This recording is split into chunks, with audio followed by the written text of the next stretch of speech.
from our newsroom camera. So it's always a sickening thing for us to report, Masego, the killing of children in South Africa. But in this particular instance, 7-month-old killed in the custody and the care of a neighbor, and also with an element of the occult being thrown into the mix. What have we heard? What are the circumstances and details that we know at this point? Well, Sizo, I'm battling to hear you a little bit, but to just take you back to what happened about 2 Sundays ago, the child's grandmother, that's the paternal grandmother, had taken the child on a Saturday from the maternal grandmother's house, and, she decided to go to the Shebeen to join a few friends, the next streets from where she lives. And when she got there, she met with friends, as I said earlier. Soon after that, the baby started crying a lot, and that's when the grandmother's friend decided that she needs to take her to a house to offer her some juice, to make her some juice to drink.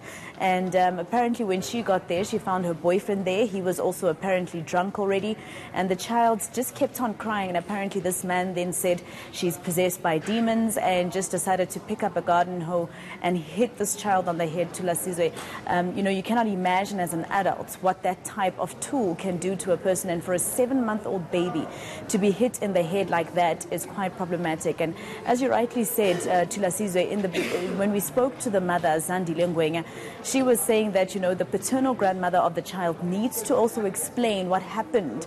She's not understanding any version that the paternal grandmother is giving to her. She says, first of all, she took her child to a Shebeen. Her child is 7 months old. She shouldn't be at the Shebeen. Secondly, the stories don't corroborate. Apparently, the 3 people who are supposed to tell police the same story are telling different stories. Thirdly, she believes that, something else could have happened, and she doesn't understand, Tilasiza, what she's explained is that the incident happened at around 4 o'clock, and she says that around 6 o'clock she got a call from friends to say that this has happened, have you heard? And she endlessly tried to call the grandmother, and she just couldn't get through to the grandmother. The phone was either off and so on. And she says she only got through to the grandmother at around 20 to 11 that night, when the police brought her, the grandmother, to the house behind the van with the other 2 who were there. So she's saying that, for the fact that I couldn't get a hold of you, you didn't call me, I heard from friends, you took my child to the Shebeen, is questionable. That's why she says she should go to jail. So I imagine then, Masego, that the community must be quite outraged, and that's, if you can hear me. They must be quite outraged, but also, what's the latest you can tell us around the process of, taking this man through the criminal justice system? Well, Caesar, definitely, the community was very upset. In fact, the man, when he was taken to prison, he was beaten up by police. So there was some, justice, community members taking justice into their own hands.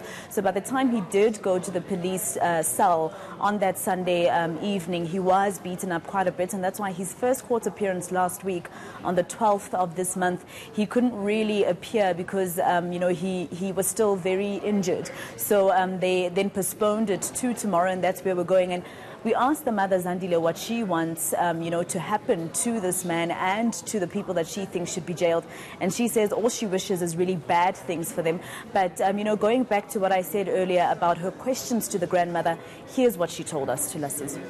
Futhi ngizusubhlungu kakhulu ukuthi isitori angisitholanga mayiqedwe kwenzeke ngisho mayiqedwe kwenzeke into umama umntwana melazi noma kubhlungu because bathi vele ubheka avulekile la mhlambe bebathi bayangiprotect ukuthi ngingaboni maka bemele ngibona ngina choice ngithi ngumama umntwana so bona bemele bangibize bangitshela ukuthi nangu umntanakho so mina indaba ngiyisole nakhona ngiyithola ngabangani.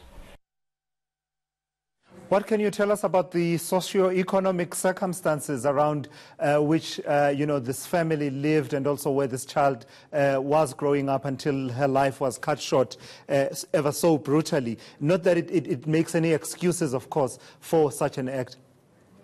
Well, Sizwe, you know, first of all, the child's mother, as you can see there, is very young. Mbalehle's mother, Zandile, is only 18 years old. She's only going to be able to finish her matric this year. So, you know, starting from there, it's teenage pregnancy. But also her mother, Zandile's mother, who is actually baby Mbalehle's maternal grandmother, also doesn't have a job.